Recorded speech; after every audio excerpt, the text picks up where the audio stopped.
My glasses on so I can see it. We'll be hearing from Hylke Koers. Hylke is Chief Information Officer for STM Solutions. Allison Belan, she's Director of Strategic Innovation and Services at Duke University Press. And Andrea Lopez, Director of Sales, Partnerships, and Initiatives at Annual Reviews.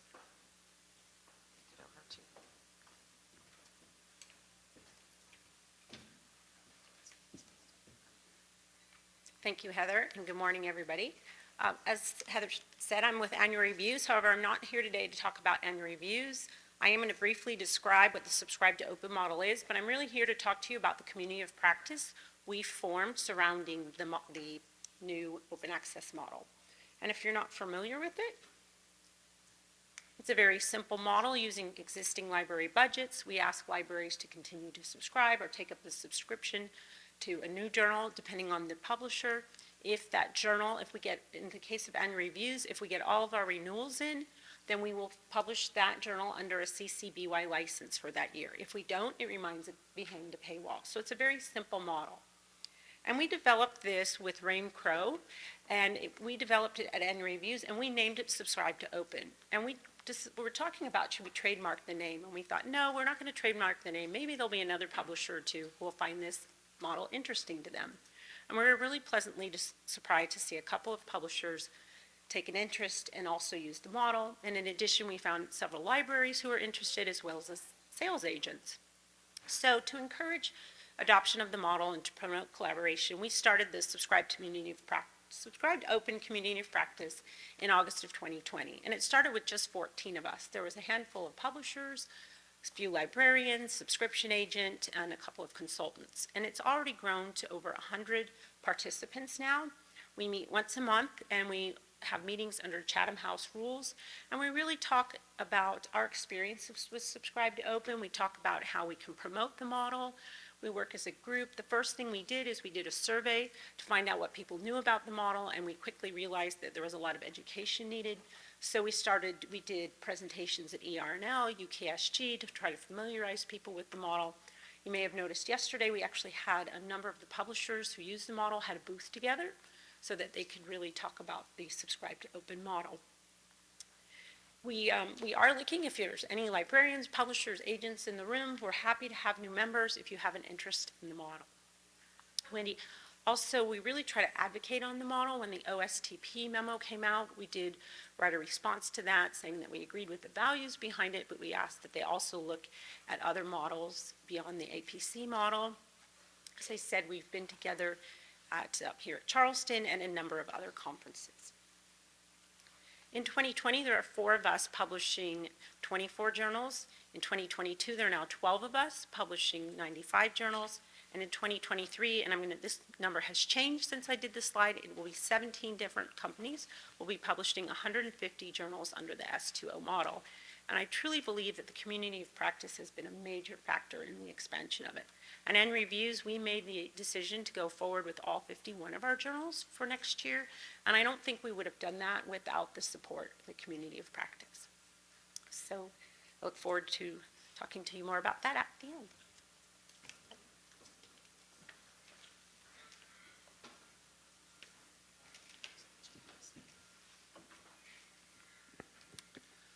Good morning, everybody. It's great to be here. My name is Hylke Koers. I'm the CIO of STM Solutions.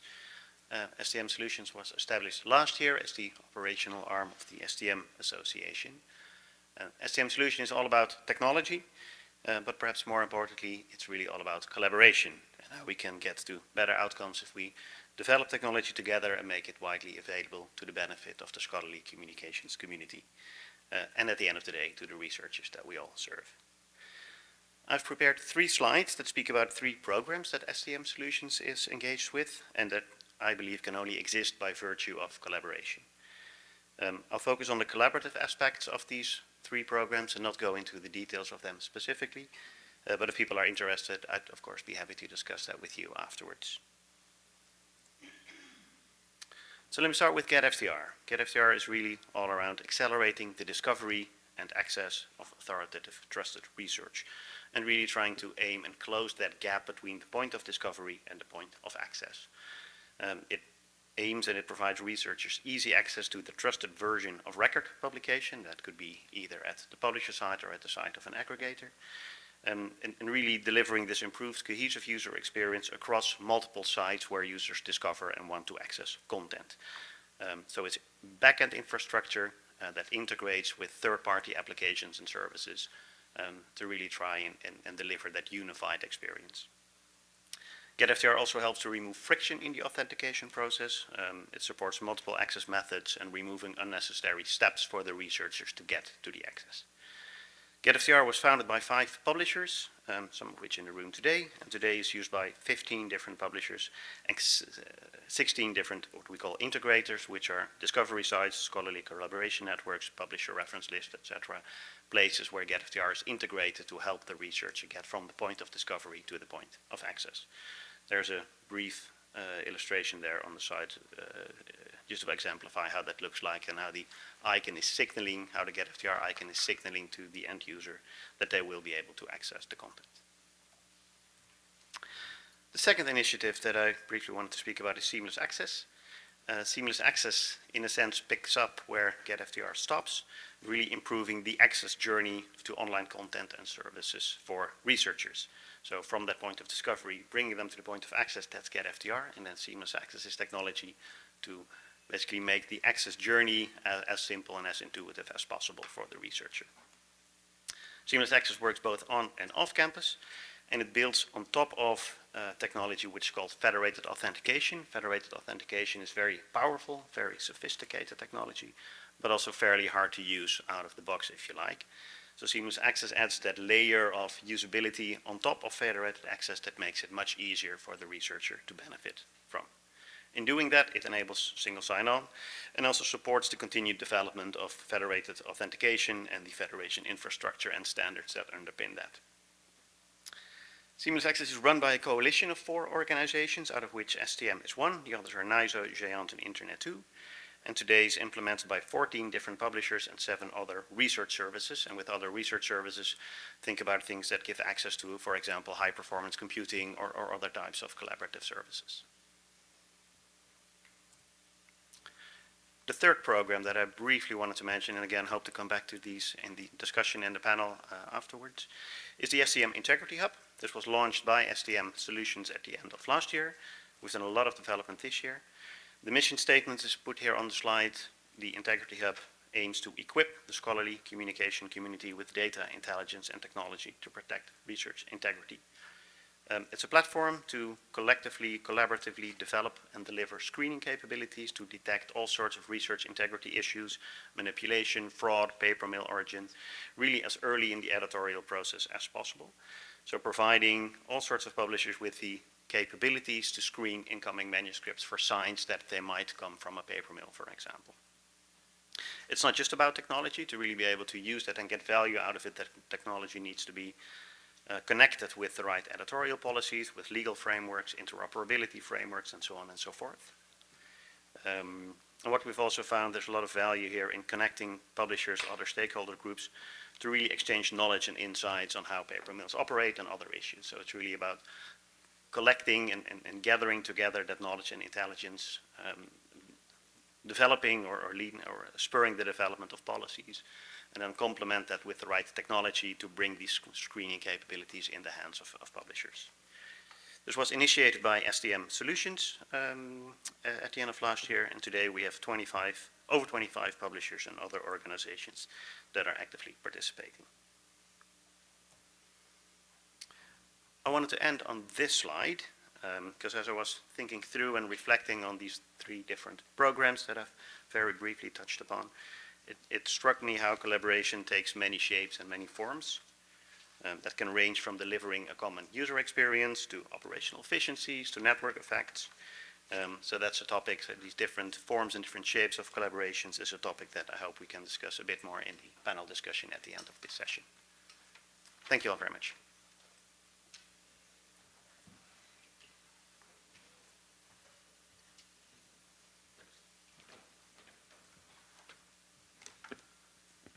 Hello, my name is Allison Belan, and I'm going to talk to you today about the Scholarly Publishing Collective. So first, a little bit about Duke University Press.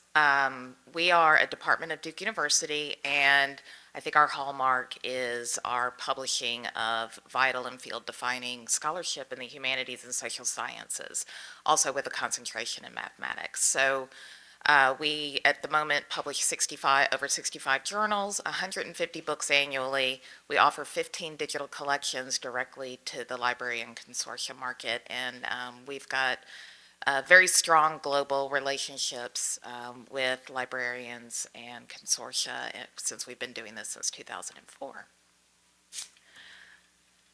So the Scholarly Publishing Collective is a collaboration between nonprofit scholarly journal publishers. And it was convened and is managed operationally by Duke University Press.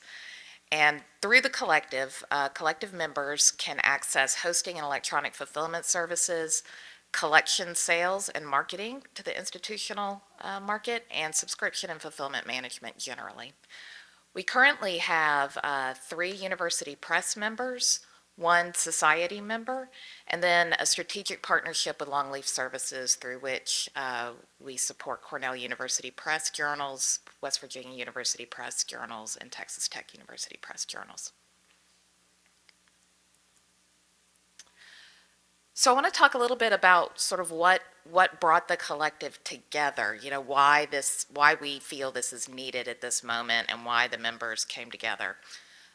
So all of the members are publishers, independent publishers or academy-based publishers for whom their journals are critical to fulfilling their mission, and whether that be serving their membership or being able to continue to curate and disseminate critical humanities and social science scholarship across the world.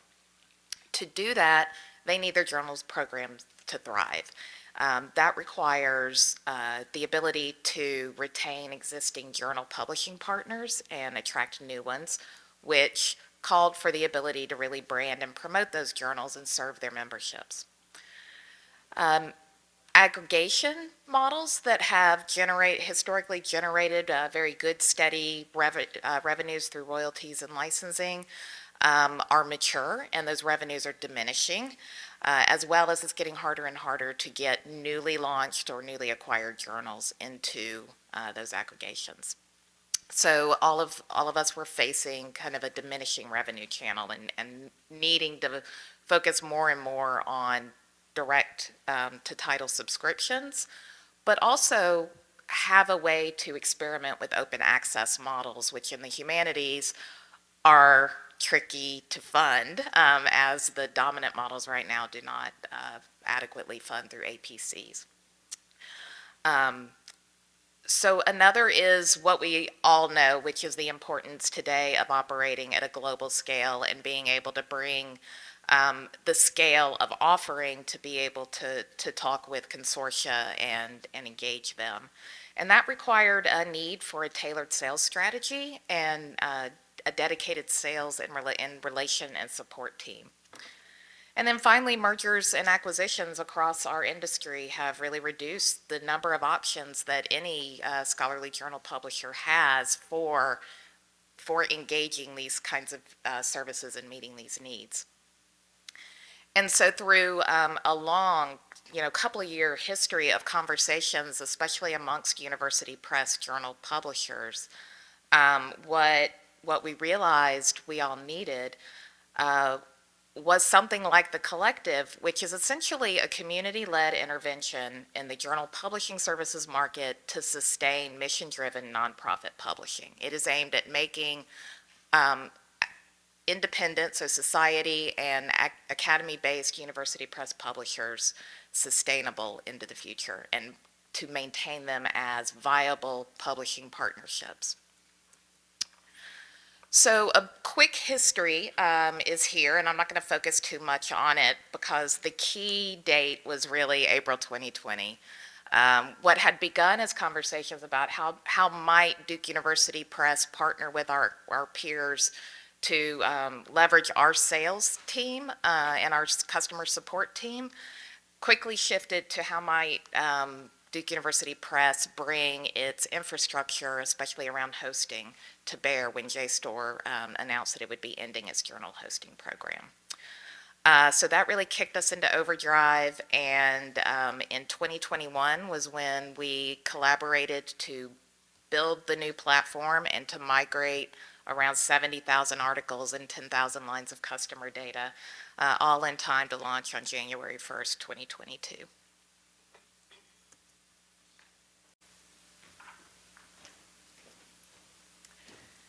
Thank you. It's Linda. I think our speakers were keeping so much to time.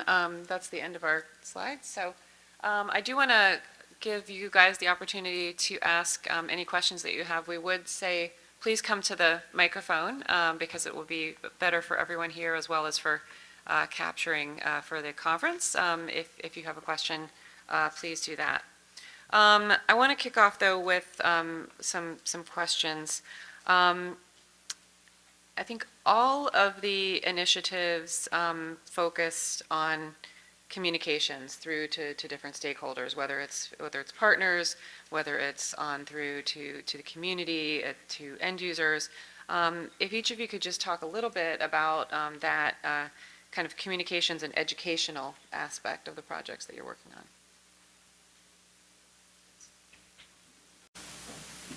So for those of you who can't see me, Allison.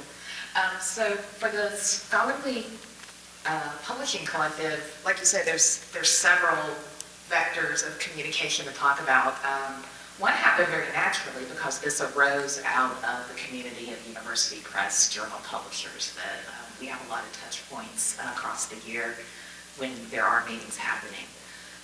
So that was one that was fairly natural, and throughout the planning we sustained a good open communication channel using tools like Basecamp, having monthly meetings, very frequent updates and communications.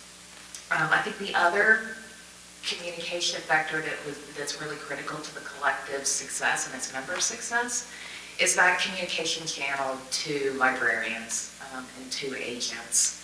And that's where, we had to get very aligned across all of the partners about what the communication about the collective was going to sound like, and what the communication about what each member's brand was going to sound like as the Duke University Press Library Relations team, sort of presented that, and as well as managing all of those librarians' migration from fulfilling their access on the JSTOR platform to fulfilling access on this new platform.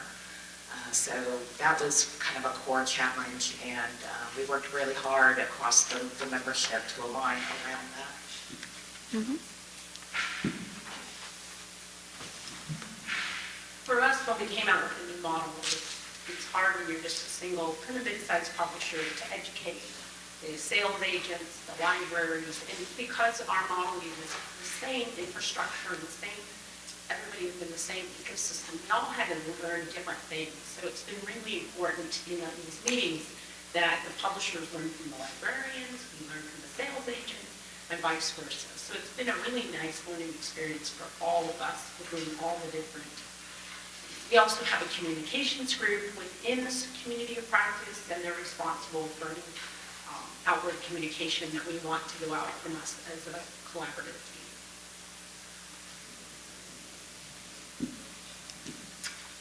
What I could add to that from zooming in on both GetFTR and SeamlessAccess. So yes, communication outreach is absolutely critical, especially for these initiatives where the values are scaled with adoption and coverage for both the integrator side and the publisher side, especially for GetFTR, which is sort of this switching board between, on the one hand, publishers exposing their entitlement information and the discovery sides consuming that. So you need to sort of grow scale on both sides of the equation. So outreach communication is absolutely critical. Our strategy, I think, has been sort of a three-pronged approach. First of all, many individual one-on-one conversations that I think have been very valuable, and we just keep investing time and effort in that. The second thing that we're doing is maintain a steady heartbeat of presentations, webinars, participating in panel discussions like this one, for example. And then the third, also something to underline, I think is worth quite well for us, is having a mixture of different bodies where different stakeholders are represented, also at different levels. Advisory bodies, governance bodies, working groups, task force, etc. And the latter, I think in particular, has been super valuable for us to also make sure that there's a dialogue between the various stakeholder groups. For example, the Seamless Access Governance Board, we're now very happy to also have representation from ALA in that. And that really helps to make sure that we, at the end of the day, deliver value for the broader community.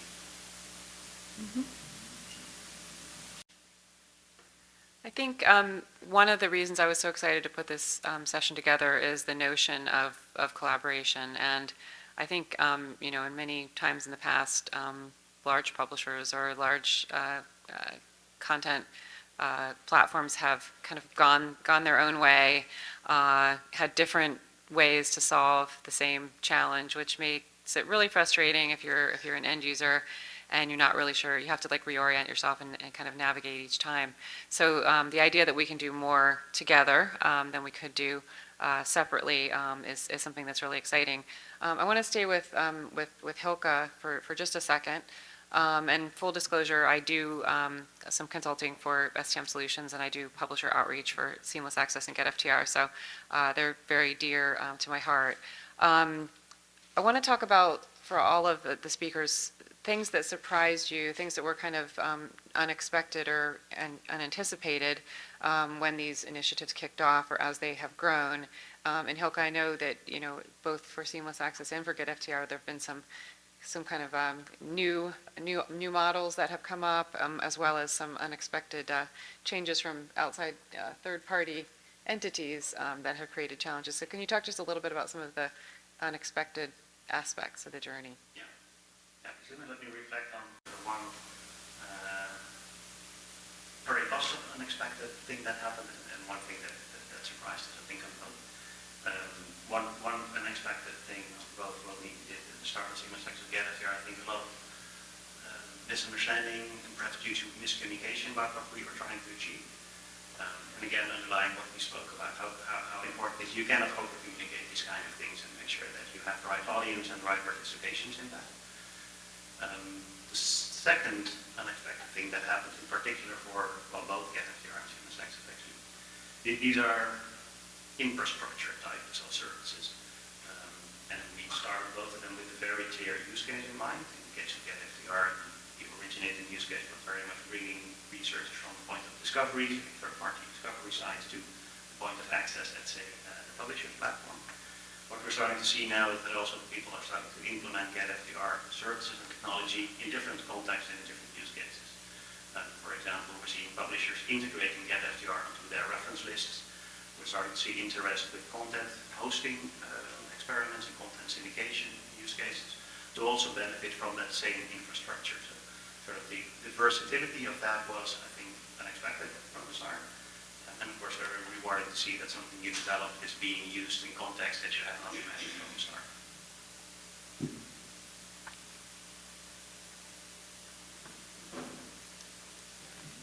I think for me, it's just the growth of our community and how fast we've grown and how many people have taken on the model and actually how many people are just interested in it. What started with just a small group of us has grown so fast that I shouldn't say I'm surprised, but how easy it is to collaborate amongst ourselves, librarians, publishers, sales agents, and how we all want the same thing. And it's just been a really easy communication and just the way people work together. And one publisher may be like another publisher, and they can have a call and they talk about what's happening there, but everybody knows they can call on someone in that community and they're going to have an honest answer and they'll have a good communication. It's been really a great experience. So I'll mention a couple of things, and one is something that I suppose didn't actually surprise me while we were doing this, but would have surprised me several years ago. And that is that university press journal programs, where we're typically out there competing with each other occasionally to form partnerships with societies and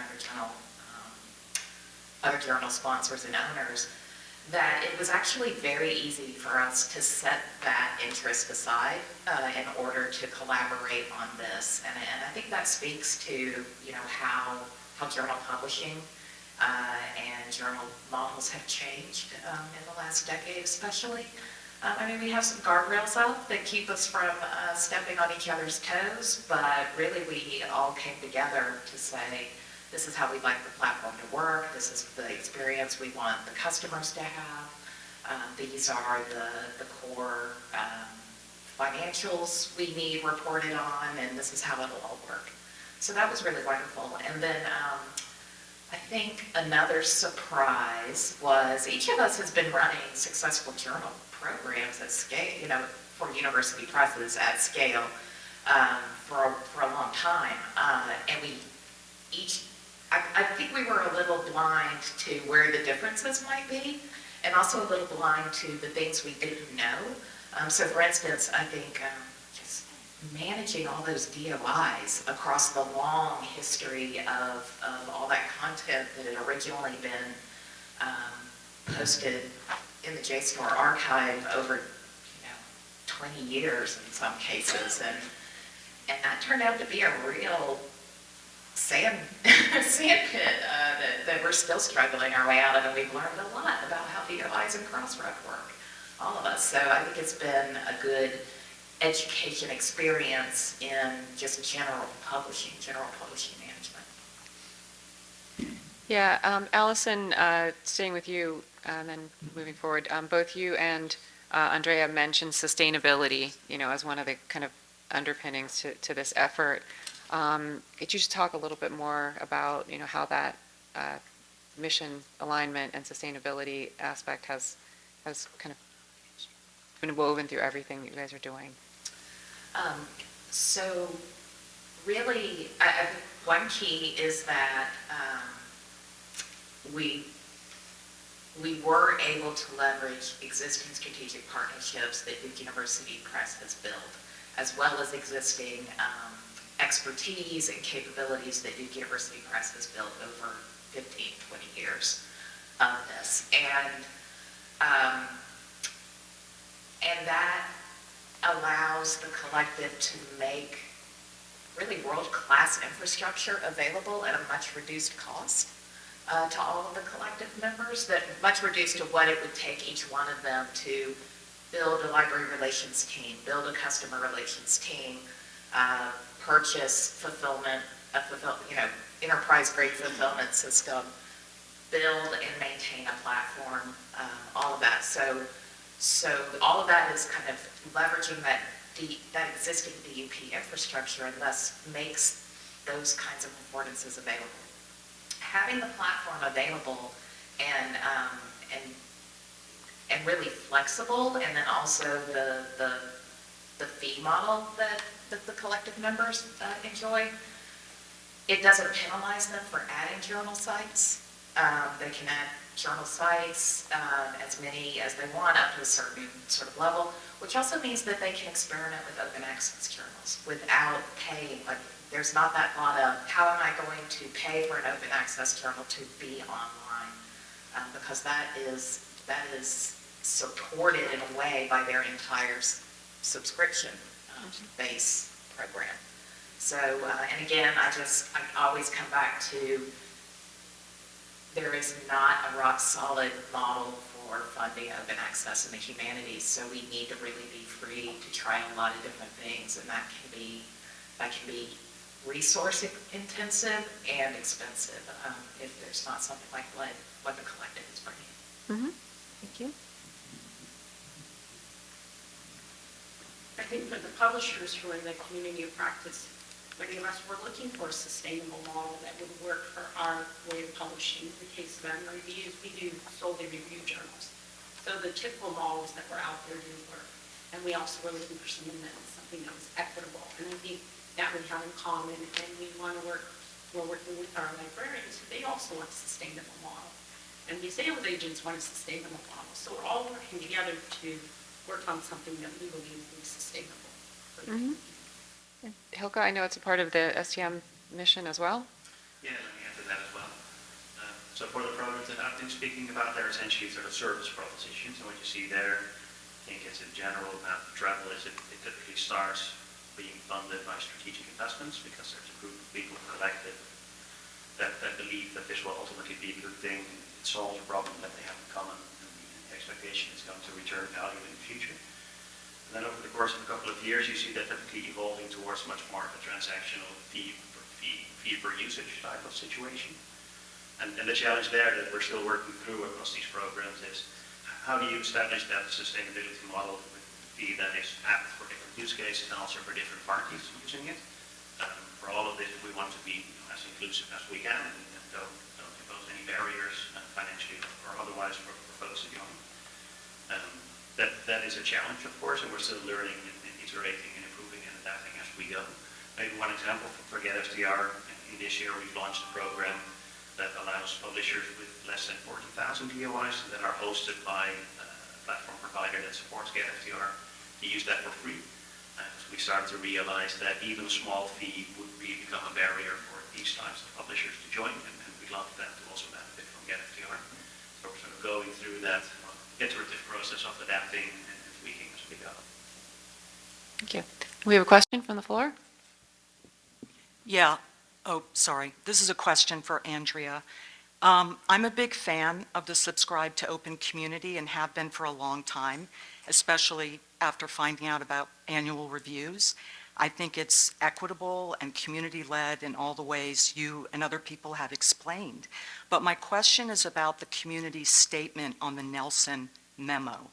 And I was a little bit disturbed about the language that was used there, which seemed to contradict other language, and I'll just read it quickly, and then I'll shut up.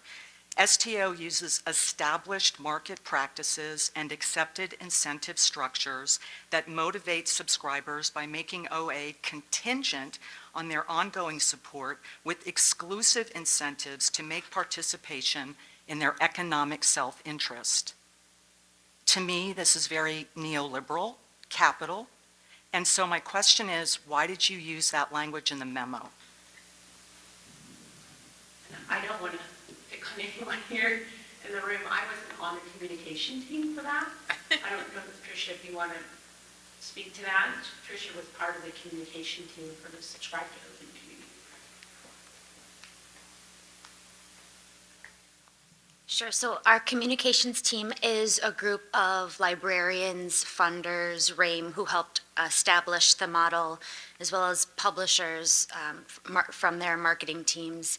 And we chose to be, we wanted to be supportive and also offer a reason for non-APC open access models to be a way forward. We intentionally wanted to be really positive about it.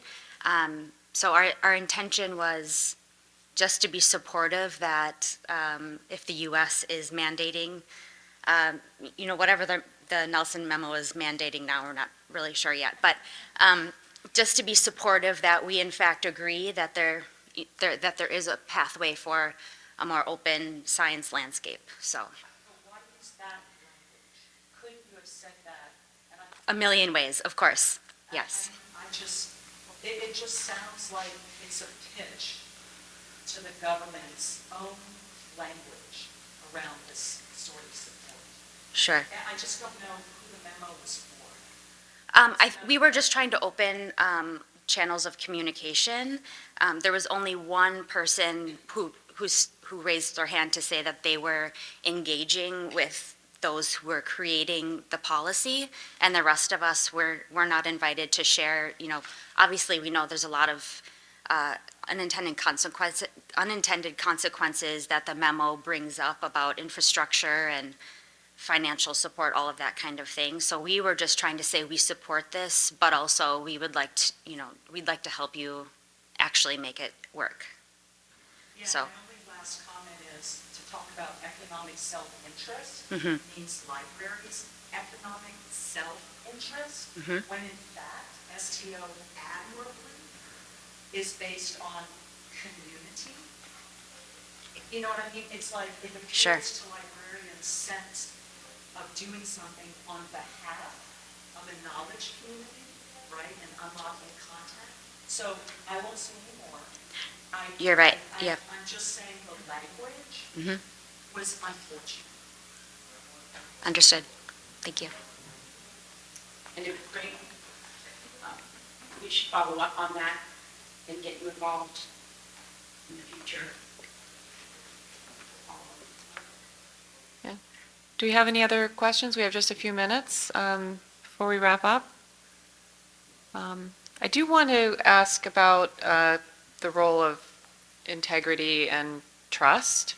All of these initiatives, as you say, there's technical expertise, there's know-how from, having gone before others, but I don't think you would see the success that you see if there weren't a foundation of trust from the founding organizations and the participating members. So if you could just talk a little bit about that.